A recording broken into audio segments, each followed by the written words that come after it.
बिल्कुल जी। पहले तो आप सब का धन्यवाद करूंगा कि छोटे से नोटिस पर आप सब यहाँ पहुंचे और जींद के चुनाव को जिस तरीके से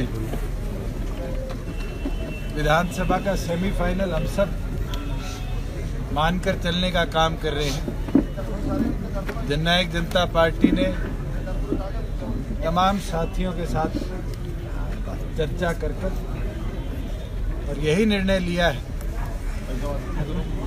कि जहां एक और पर भारतीय जनता पार्टी की ओर से कैंडिडेट उतारा गया है जो कि खुद मुख्यमंत्री और प्रधानमंत्री का चुनाव बनाकर इसको लड़ने का काम करेंगे।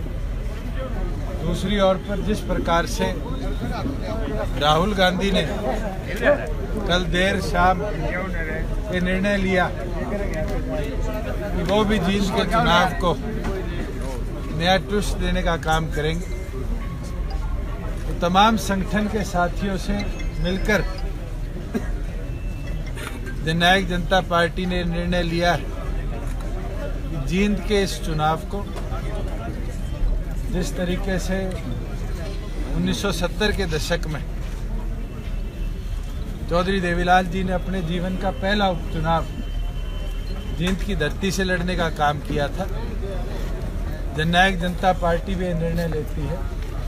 तमाम कोर कमेटी के सदस्य भी और पार्टी के संरक्षक डॉक्टर अजय सिंह चौटाला जी भी इस निर्णय के फेवर में है कि जींद का उपचुनाव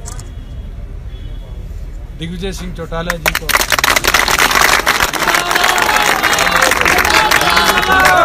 के तौर पर उतारने का काम करेंगे। मैं चाहूंगा हमारे संगठन सचिव ऑफिशियली जो जींद के उपचुनाव के औपचारिक समर्थन संगठन की ओर से दिग्विजय सिंह चौटाला का करने का काम करेंगे। आज चुनाव केवल मात्र जींद तक सीमित नहीं है, ये चुनाव पूरे प्रदेश की तस्वीर को दर्शाने और लिखने का काम करे। चौधरी देवीलाल जी ने अपने जीवन के अंदर जींद की भूमि को अपना रण का मैदान बनाने का पहले तौर पर काम किया था और इसलिए जननायक जनता पार्टी भी इस निर्णय की है कि दिग्विजय सिंह चौटाला जी जींद के इस उपचुनाव के लिए जननायक जनता पार्टी के समर्थित उम्मीदवार होंगे। उनको दिल्ली से तलब कर लिया गया है, अगले आधे पौने घंटे में हमारे बीच में होंगे और 12:15 बजे तमाम मुख्य साथी जाकर उनका नामांकन भरवाने का काम करेंगे।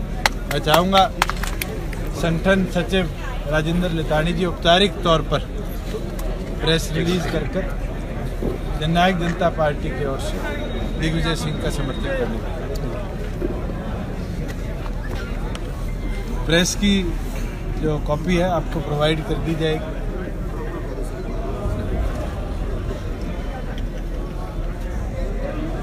तो नामांकन भरने काफिले के साथ जाएंगे, कुछ एक लोग जाएंगे? मुख्य साथी जो हमारे सीनियर साथी है संगठन के वही चौटाला जी कल जींद के अंदर होंगे। औपचारिक तौर पर दिग्विजय सिंह को तमाम साथियों के साथ लेंगे।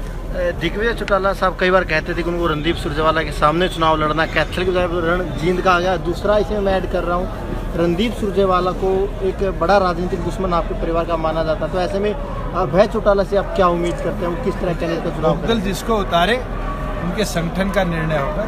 जहाँ जननायक जनता पार्टी का निर्णय है, मैं तो ये बोल सकता हूँ कि हमने नरवाना में भी कई बार धूल चटाने का काम किया है और जींद की रणभूमि अपने आप में महत्वपूर्ण है। मुख्य मुकाबला किसके साथ है? रामपाल सरकार के साथ मानते हैं। पर एक चीज जरूर बोलूंगा, आज नरेंद्र मोदी वर्सेज राहुल गांधी वर्सेज दिग्विजय चौटाला जींद की धरती पे देखने को। दुष्यंत जी, जिस तरह से 2 बार इनेलो पार्टी का विधायक यहाँ से अभी फिलहाल हरिचंद मिड्डा जी भी थे, तो कहीं ना कहीं पार्टी कुछ अलग हुई तो कुछ नुकसान तो आप लोगों को झेलना पड़ेगा यहाँ। और दिग्विजय सिंह युवा है, उसका फायदा भी मिले। एक नई फोर्स